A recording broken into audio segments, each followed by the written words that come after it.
And we're back.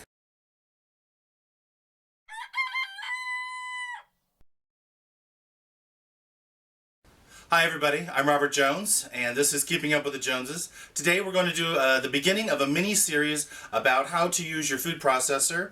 It came from a question from one of our users out there, one of our subscribers, and so I thought it would be fun to do a little mini-series here. So we'll describe how the machine actually works, then we'll do some recipes like a basil pesto and some cracker crumbs for coating, and maybe some hummus and salsas and things like that. So this is the introduction video to that. You got some produce here, some stuff from my garden. I feel kind of Martha Stewart today. Got some fresh basil, got some thyme, all these goodies over here, tomatillos, tomatoes, chilies, all this kind of stuff from my garden. I'm very proud of that. So let's get started, and this will be the introduction to a couple different videos. So welcome. Okay, you guys, so I rearranged things here a little bit for you. Let me give you an introduction to the food processor. I am obviously not an infomercial, so I'm not the best at this, but I want to at least show you the different parts. Some of you asked because you don't know how to use your food processor and may be scared of it. I think all food processors basically work on the same principle, and that is it has a big-ass motor, a spinning dial here, which moves all the other parts. So basically it comes with a bunch of different attachments. It comes with the bowl, it comes with the top for the bowl, it comes with a plunger section which you push the food down with, and then it comes with various different types of blades. So it has this big crawl looking thing which will go on there and chops inside the bowl. It also has, or at least mine does, it has a couple different things. It has this one which is plastic, which I think is more for like dough or whipping. I've actually never used it, so it's there. And then it has this funky looking thing which actually goes inside the bowl, but it goes on like this. And what this does is it holds the different type of blades. So this is a curved blade making like cucumber slices or something. There's another one which is the same thing, it's just it's a little bit thicker, the cut is thicker. And then there's a grater, so there's that. And then it has also a different kind of top which is for like pouring liquids or making dough without having the plunger piece on that. So, and I just keep mine all in a basket here just because it's easy. So let's assemble this, and the first thing we're going to do is we're going to make some crumbs. I'm sure you all are familiar with having things that are crumb covered, or dredged in crumbs or something when you're frying or baking or something like that. So let's start with something simple like that. So I'm just going to put these to the side here. And for this, we're going to put the bowl assembly together. So this goes on here like this, and then it's supposed to lock into place. Let's see if I can get it on right. I'm doing this backwards with you guys in the front, so there we go. Okay, so you'll see it's here, and then it snaps. And then we're going to use just the blade, because we're just going to make crumbs. We put this on here, drops in, and then this will go on top. And since we're making crumbs, we actually don't need this plunger piece. I'm just going to use this top piece. Then it'll go on here. Okay, so if you notice when you put this on, it has a special doohickey here and a special safety feature back here that when you turn this, it pushes a plunger down, and that's what locks it and tells the machine that it's safe. There's no fingers inside. And there you go. So there's two different functions here. There's pulse, which is just kind of an on-off, which you probably will use more than anything else. And then there's just on if you just want to mix the hell out of something. It's that easy. Alright, so here's a simple recipe. I went to the grocery store, and I always look in the clearance section, because you never know what you're going to find in there. I find all kinds of crazy stuff in there. And for this demonstration, I actually found a bag of cut-up baguettes. Just a French baguette that's been cut up into pieces. It was 39 cents. Can't be much cheaper than that.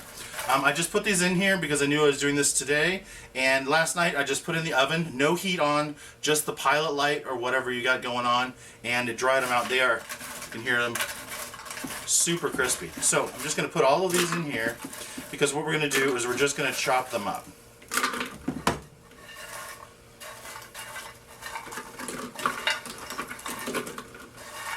And it fits pretty nicely. Some crumbs. And then again, we're going to want to pulse this because we don't want to make them too fine. We don't want to make flour out of it, but we want to chop them up. And sorry to all my gluten-free friends out there, this is not your thing, don't watch. And of course now it's being bitchy. Oh, put it on the right direction, and here's the little top. Okay, so we're just going to pulse this a little bit.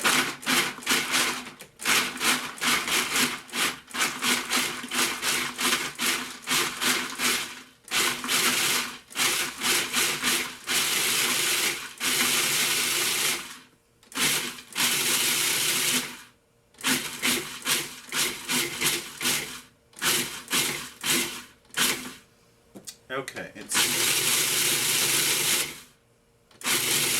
getting there. Okay, we've got our crumbs. Now, you can do whatever you want. You can do nothing, you can just have the crumbs, but I thought it'd be special to do something just a little bit different here, and show you what I do in my kitchen is I use up everything that I have. I use it for I'll use things from everywhere. For instance, the other night we had pizza delivered, because sometimes we do that, and it came with some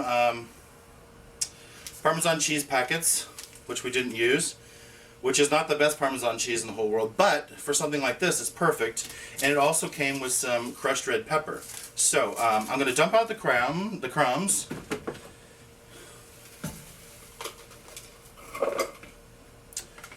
And then put this back together. And then, hold on. And we're back. Scissors, just cut the peppers, put those in there.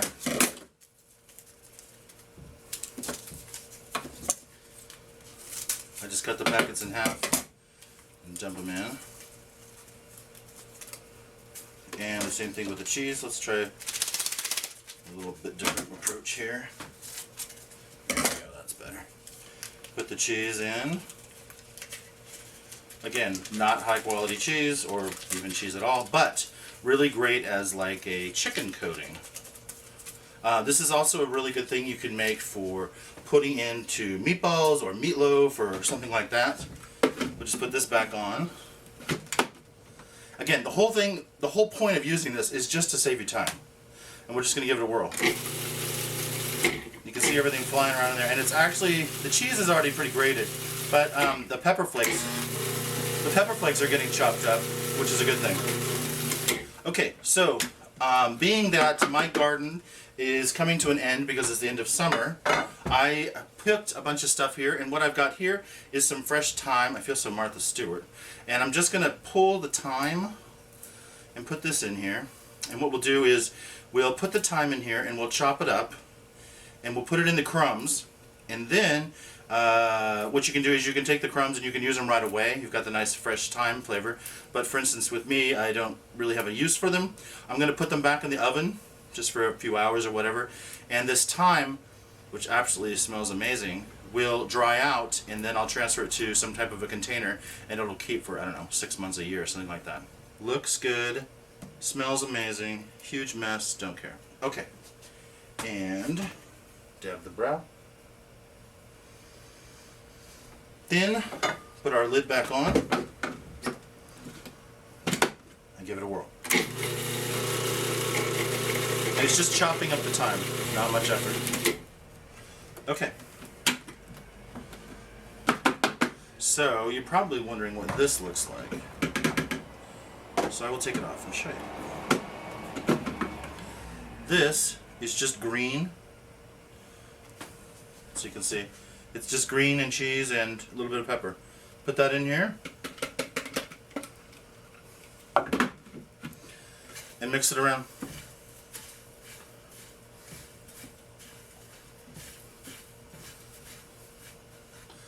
Seriously, put some salt in this, put it on your chicken, egg wash, chicken, crumbs, you have your own spiced. And this cost me 39 cents for the bread. The thyme was free because I grew it, and the cheese and the peppers came with the pizza, so that was sort of free.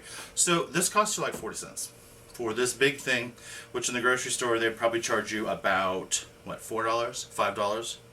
And it's fresh. And it smells amazing. Try the breadcrumbs. It's with your food processor. So there you go. Hope you enjoyed this video. Let me know what you think and give me a thumbs up and subscribe so you can tell me more about what you want to see. Thanks you guys. Bye.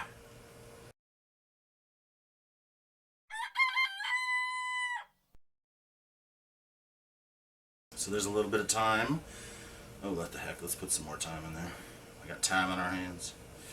And this thyme is really nice. It's kind of a hybrid that has kind of a lemon scent to it, and it's really nice. And personally, I can't get enough thyme.